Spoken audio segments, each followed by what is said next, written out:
सौभाग्य है कि श्रद्धेय आचार्य प्रेमदेव शास्त्री जी से जातिवाद के विषय में कुछ शंकाओं का समाधान करने को मिल रहा है। आचार्य जी, वर्तमान समय में जातिवाद बहुत बढ़ रहा है। क्या महर्षि मनु जातिवाद को बढ़ावा देते हैं? नहीं, ऐसा है कि महर्षि मनु तो जातिवाद को बढ़ावा नहीं देते, परंतु लोगों ने महर्षि मनु के प्रति कुछ दुर्भावनाओं से उनके नाम को बदनाम करने के लिए जातिवाद को बढ़ावा दिया है। महर्षि मनु कहते हैं, जन्मना शूद्रा जायते संस्कारा द्विज उच्चते। जन्म से सभी शूद्र पैदा होते हैं और संस्कारों से द्विज बनते हैं। और महर्षि मनु कहते हैं, शूद्रो ब्राह्मणस्तामेति ब्राह्मणश्चेति शूद्रताम क्षत्रियाज्यम एवं विद्वाद वैश्य तथैव कि ब्राह्मण, क्षत्रिय, वैश्य, शूद्र ये गुण कर्म स्वभाव है, योग्यता के आधार पर है, जन्म से नहीं है इसका कुछ लेखा जोखा। जो व्यक्ति इसको जन्म से मानते हैं वह महर्षि मनु के विचारों को समझ नहीं पाए। महर्षि मनु कहते हैं, जो विद्या के क्षेत्र में आगे बढ़ेगा, जो पठन पाठन का काम करेगा, वेद शास्त्रों को पढ़ेगा और पढ़ाएगा, दान लेगा और दान देगा, इन 6 गुणों से युक्त व्यक्ति को ब्राह्मण कहते हैं। सतपथ ब्राह्मणम कहा गया है, आग्नेयो ही ब्राह्मण। जो अग्नि से उपासना करता है, अग्निहोत्र करता है, उसको ब्राह्मण कहते हैं। वेदेन परमेश्वर से उपासेन च उत्तम विद्यादि गुण युक्त स पुरुष ब्राह्मण। जो वेदादि शास्त्रों को पढ़ाता है, जिनका खान पान उत्तम क्वालिटी का है, आचरण उत्तम क्वालिटी का है, जो ईश्वर की उपासना में रत रहता है, वह ब्राह्मण कहलाता है। जन्म से कोई ब्राह्मण नहीं होता, जन्म से कोई क्षत्रिय नहीं होता, जन्म से कोई वैश्य नहीं होता, जन्म से सभी शूद्र पैदा होते हैं और उन्हीं शूद्रों में से कोई ब्राह्मण बनता है, कोई क्षत्रिय बनता है, कोई वैश्य बनता है। ये सब कर्म के आधार पर है, गुणों के आधार पर है, योग्यता के आधार पर है, स्वभाव के आधार पर है। गुण कर्म स्वभाव योग्यता को प्राथमिकता देते हुए महर्षि मनु जी ने इस वर्ण व्यवस्था को निर्धारित किया है।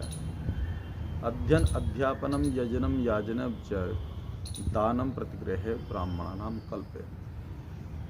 जो अध्ययन और अध्यापन, पढ़े और पढ़ावे, यज्ञ करे और करावे, दान ले और दे, वह ब्राह्मण की कोटि में आता है। प्रजानाम रक्षणम दानम इज्या अध्ययनमेव च विशेषे प्रशिष्य क्षत्रियस्य कर्म समास। जो प्रजा की रक्षा कर सके, प्रजा की रक्षा करने में सामर्थ्यवान हो और वेदादि शास्त्रों का पठन पाठन करने वाला हो, न्यायप्रिय हो, पराक्रमी हो, जो विषयों में फंसने वाला ना हो, ऐसे गुणों से युक्त व्यक्ति को क्षत्रिय कहते हैं। वर्तमान समय में आज जो राष्ट्र की रक्षा किए गए सैनिक वर्ग के लोग क्षत्रिय वर्ग में आते हैं। इस तरह से क्षत्रियों का निर्धारण होता है गुण कर्म स्वभाव योग्यता से। अब आई वैश्यों की बारी, तो पशूनाम रक्षणम दानम इज्या अध्ययनमेव च मृग पदिम कुशीतम च वैश्य कृषिमेव च। जो पशुओं की रक्षा करे, वेदादि शास्त्रों को पढ़े, दान देने का जिनका स्वभाव हो, ब्याज न लेने का जिनका स्वभाव हो, दूसरों की हित की रक्षा करे धन दे करके, कृषि कार्य करे, पशुपालन करे, इन गुणों से युक्त आदान प्रदान करे, लेन देन करे, इन गुणों से युक्त व्यक्ति को वैश्य कहते हैं। एकमेव तु शूद्रस्य प्रभु कर्म समासित एतेषां वर्णानाम सुश्रुषा मन सूया। शूद्र उसे कहते हैं जो इन तीनों वर्णों की योग्यता में निर्धारित नहीं होता। शूद्र का नाम अनाड़ी है। कहीं भी महर्षि मनु ने शूद्र को अस्पृश्य, अछूत, शूद्र, नीच आदि शब्दों से प्रयोग नहीं किया। शूद्र का अर्थ होता है अज्ञान से भरा हुआ व्यक्ति, अनाड़ी, अनपढ़, मूर्ख, ऐसे शब्द अर्थ हैं इनके शूद्र के।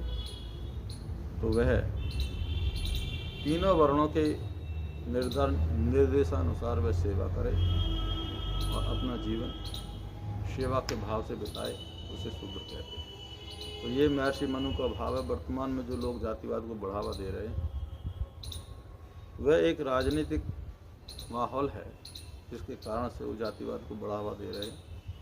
राजनीतिक पार्टियां भी जातिवाद को बढ़ावा दे रही हैं और ये महर्षि मनु के विचारों के बिल्कुल विरुद्ध है। बहुत बहुत धन्यवाद।